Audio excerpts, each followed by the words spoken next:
For this extra credit video, I'm going to be talking about the elaboration likelihood model, what it is, the two routes used for it, the peripheral responses that are involved, and the two effects that we've seen from the peripheral route. So, what is the elaboration likelihood model? So, basically, it's how we explain um, how a persuasive message affects the attitude of the person receiving that persuasive message. And that's going to be done through two different routes, beginning with the central route. So, the central route is where the receiver is going to be focusing on the argument itself and making decisions based on the argument and the elaboration of the argument.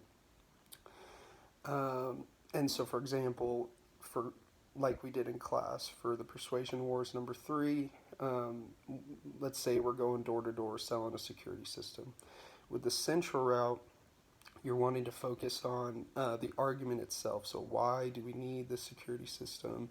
And let the receiver use that argument to make the decision for themselves. Clearly explain the argument and let them use that to further make their decision. So that's the first route, just the central route. Next one's going to be the peripheral route, which is basically using aspects of the speaker, whether that be their credibility or other factors, to make the decision on whether they want to be persuaded by a specific message. So, for example, in class again with the Persuasion Wars, selling security systems, the peripheral route, you're wanting to focus on things like, for example, one of the responses is social proof, and we'll get into more of those, but the social proof is using peer pressure and things like that to affect the attitude of the receiver. So for the security systems, you might bring a trusted neighbor with you, and that way you'll get a little peer pressure aspect out of it, and the receiver of the message is going to think that, oh, since someone else is really interested in this, I'm going to base my decision on that, and I'm going to go ahead and purchase the security system. So there's the central route and the peripheral route, and those are the two first routes. But now I'm going to talk about the specific responses there are. So it starts with reciprocation. So reciprocation is based on your past experiences. So any experiences you've had, and you can make a quick decision based on that. That's going to be that first response. Second one is going to be consistency. So consistency is based on not your past experiences, but your past thoughts. So anything like that can help you make a decision on a certain message, then that's that. Then there's social proof, like I already explained with peer pressure. Liking, so if you already know the speaker and you really like the speaker and you trust the speaker, then you're more likely to believe them and trust their message.